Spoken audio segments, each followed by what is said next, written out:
Switch को on करने के बाद में बल्ब चालू हो जाता है, स्विच ऑफ करने के बाद में ये बल्ब बंद हो जाता है। नमस्कार दोस्तों, आप सभी का इलेक्ट्रिकल आर के ग्रुप में स्वागत है। आज के वीडियो में हम देखेंगे कि 6 मॉडल का स्विच बोर्ड किस तरह से बनाया जाता है, जिसमें हम 2 स्विच और 2 सॉकेट को लगाकर देखेंगे। तो उसके लिए मैंने यहाँ पर 2 सॉकेट लिया है। एक सॉकेट को स्विच बोर्ड के राइट साइड में लगा देता हूँ और एक सॉकेट को स्विच के लेफ़्ट साइड में लगा देता हूँ। बीच में 2 स्विच को लगा देता हूँ, जिससे एक स्विच से एक सॉकेट को ऑपरेट करेंगे और दूसरे स्विच से दूसरे सॉकेट को चालू करेंगे। तो उसके लिए सबसे पहले मैं इस सॉकेट को इस स्विच बोर्ड में फिट कर देता हूँ। तो यहाँ पर मैंने दोनों सॉकेट को स्विच बोर्ड में लगा दिया है। बीच में 2 स्विच को लगा देता हूँ, जिससे एक स्विच चालू करने पर एक सॉकेट चालू होगा और दूसरा स्विच चालू करने पर दूसरा सॉकेट चालू होगा। तो यहाँ पर मैंने 2 सॉकेट 2 स्विच को लगा दिया है। अभी इसका वायरिंग किस तरह से किया जाता है, तो सबसे पहले हम न्यूट्रल वायर लेंगे। उस न्यूट्रल वायर को सॉकेट के दोनों न्यूट्रल के टर्मिनल पे एक ब्लैक वायर को लगा देंगे। तो यहाँ पर मैंने ब्लैक वायर को सॉकेट के दोनों न्यूट्रल के टर्मिनल पे लगा दिया है।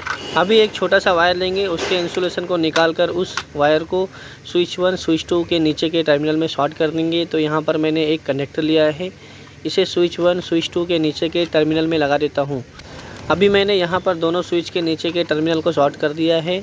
उसके बाद में ये स्विच से ये सॉकेट को ऑपरेट करने के लिए स्विच के आउटपुट से एक वायर को निकाल कर सॉकेट के लाइन में कनेक्ट कर देंगे। तो यहाँ पर मैंने स्विच में से एक वायर को जोड़कर सॉकेट के लाइन के टर्मिनल में मैंने जोड़ दिया है। उसके बाद में सेम इसी तरह से जो लेफ़्ट साइड में सॉकेट है उसमें भी स्विच के आउटपुट से वायर को निकाल कर लाइन में लाकर कनेक्ट कर देंगे। तो इस साइड भी मैंने स्विच से एक वायर को निकालकर सॉकेट में लाकर जोड़ दिया है। अभी इस स्विच बोर्ड में अर्थ का वायर लाकर जोड़ना बाकी है। तो दोनों सॉकेट के टॉप में अर्थ का टर्मिनल दिया है, तो वहाँ पर मैं अर्थ का वायर लाकर जोड़ देता हूँ। दोनों सॉकेट के टॉप में अर्थ के टर्मिनल पे मैंने ग्रीन वायर को लाकर जोड़ दिया है। तो यहाँ पर मैंने फेस को मैंने नीचे की तरफ लगा दिया है और न्यूट्रल को मैंने यहाँ पर लूप किया है और अर्थ का वायर यहाँ से दूसरे सॉकेट में लगा दिया है। तो इस स्विच बोर्ड का जो वायरिंग है कंप्लीट हो गया है, बट इसमें जो मेन वायर आकर कनेक्ट होता है वो बाकी है। तो इस स्विच बोर्ड में मैं main face wire, main neutral wire और मेन अर्थ का वायर लाकर जोड़ देता हूँ। तो यहाँ पर ये 3 वायर है। जो रेड वाला वायर है ये फेस है, ग्रीन वाला वायर अर्थ है और ब्लैक वाला वायर न्यूट्रल है। तो सबसे पहले फेस वायर को लेकर स्विच 1 स्विच 2 जहाँ पर मैंने एक वायर को लाकर शॉर्ट किया है उसमें से किसी भी एक स्विच के नीचे के टर्मिनल में लाकर जोड़ देंगे।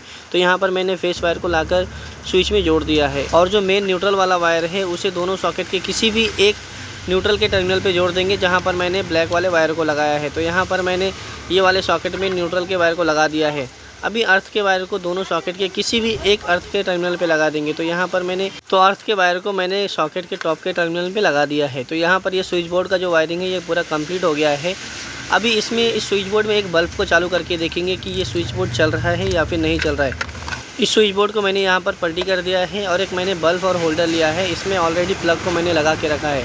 अभी ये प्लग को ये स्विच में लगाता हूँ तो स्विच को ऑन करने पर ये बल्ब चालू हो जाता है, स्विच को ऑफ करने के बाद में ये बल्ब बंद हो जाता है। तो ये वाला सॉकेट प्रॉपर वर्क कर रहा है। अभी ये बल्ब को मैं ये वाले सॉकेट में भी लगाकर चेक करता हूँ। तो इस प्लग को मैं निकाल कर ये वाले सॉकेट में लगा देता हूँ।